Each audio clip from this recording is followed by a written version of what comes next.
پنجاب اور خیبر پختونخوا انتخابات از خود نوٹس کیس کی سماعت آج عدالت کی جانب سے فیصلہ سنائے جانے کا امکان۔ چیف جسٹس نے کہا کہ صدر نے الیکشن کی تاریخ دینے میں تاخیر کیوں کی، 90 روز میں الیکشن کرانا آئین کی روح ہے۔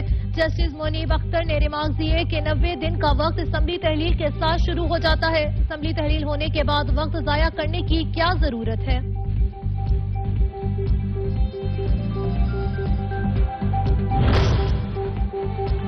آج بہت اہم کیس کی سماعت ہے، امید تو ہے کہ آج فیصلہ آ جائے گا۔ فواد چودھری کہتے ہیں ہم نے سپریم کورٹ میں دلائل مکمل کر لیے ہیں۔ صدر مملکت کے وکیل سلیمان اکرم راجہ آج دلائل دیں گے، فاروق ایچ نائک اور اٹارنی جنرل بھی اپنے دلائل دیں گے۔ آج سماعت مکمل ہوتی دکھائی دے رہی ہے۔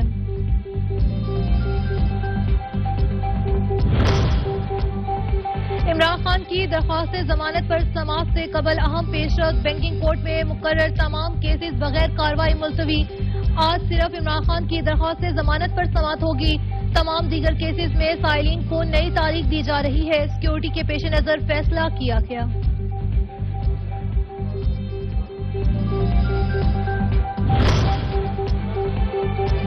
وزیر اعظم محمد شہباز شریف آج اسلام آباد میں اسکول آن ویلز منصوبے کا افتتاح کریں گے۔ ابتدائی طور پر 8 بسوں پر مشتمل اسکول آن ویلز منصوبہ اسلام آباد اور گرد و نواح کے بچوں کو موبائل اسکولز کے ذریعے تعلیم فراہم کرے گا۔ وزیر اعظم اس موقع پر خطاب بھی کریں گے۔ وزیر اعظم ملک گیر موسم بہار شجرکاری مہم کا آغاز پودا لگا کر کریں گے۔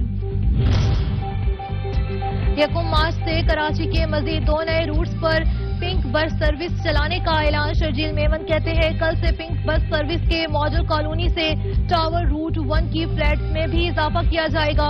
کراچی میں پیپلز بس سروس کے مزید نئے روٹس پر سروے مکمل کیا جائے گا۔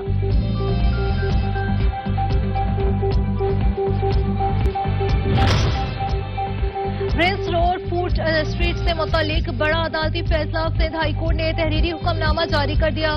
پرنس روڈ کی بندش کا ضلع انتظامیہ کے دونوں نوٹیفکیشن کالعدم قرار۔ عدالت کا 3 روز میں پرنس روڈ کی سڑکیں بحال کرنے کا حکم، ضلع انتظامیہ کو 7 روز میں عمل درآمد رپورٹ پیش کرنے کی ہدایت۔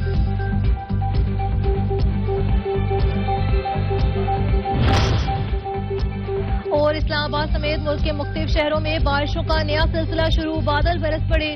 لاہور، ساہیوال، بکھر، جنگ اور چکوال میں بھی بادل برس پڑے۔ پہاڑوں پر برف باری کا امکان، بارش کے بعد ٹھنڈی ہوائیں سردی کو واپس کھینچ لائی۔